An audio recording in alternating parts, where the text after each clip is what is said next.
फूलों जैसे दोस्तों, अस्सलाम वालेकुम। कैसे हैं आप फ्रेंड्स? आज मैं आपको बोगनविलिया की ट्रिमिंग के बारे में बताऊंगी और ये बताऊंगी कि आप इस पर ज़्यादा फूल कैसे हासिल कर सकते हैं। अब देखिए, ये फ्लावरिंग हो रही है इसकी। ये चाइनीज़ बोगनविलिया है और मेरे पास ऐसे 3 प्लांट्स हैं, तो उन पर मैं बड़ी जल्दी जल्दी फ्लावरिंग लाना पसंद करती हूँ। दिल चाहता है कि बार बार फ्लावरिंग हो इसकी। तो इसके लिए आपने इसकी ट्रिमिंग करते रहना है। जितनी आप इसकी ट्रिमिंग करेंगे उतना ही आपका प्लांट जो है बुशी हो जाएगा और उतनी ही जल्दी जल्दी ये फ्लावरिंग करेगा।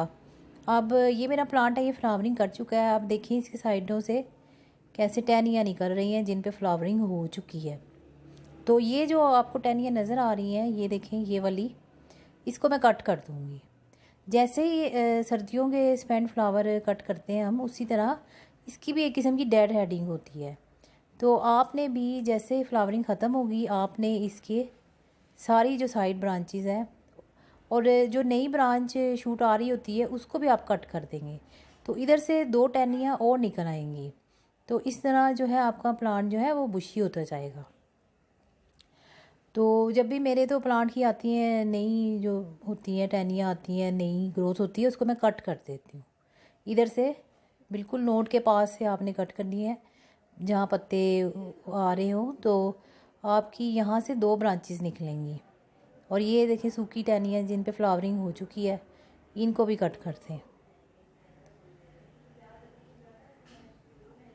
जितना आप इनको कट करेंगे उतनी जल्दी फूल आएंगे। और मेरे चैनल पे नए हैं तो आप मेरे चैनल को सब्सक्राइब कीजिए और बेल बटन क्लिक करना मत भूलिएगा। तो इस तरह ये तरीका है जिससे आप बहुत सारे ढेरों फूल अपने बोगनविलिया पे पा सकते हैं। आपका प्लांट भी फ्लावरिंग कर चुका है तो उठाइए कैंची और जल्दी से उसकी टहनियाँ जो है काट दें।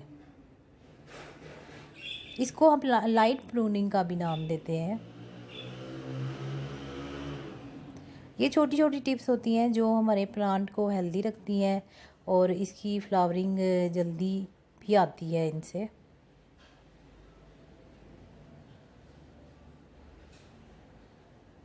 इसी तरह पूरे प्लांट की हल्की हल्की ट्रिमिंग करते जाएं। ठीक है फ्रेंड्स, फिर मुलाकात होगी किसी नेक्स्ट वीडियो में किसी नए प्लांट के साथ। तब तक के लिए तैयबा को इजाज़त दीजिए।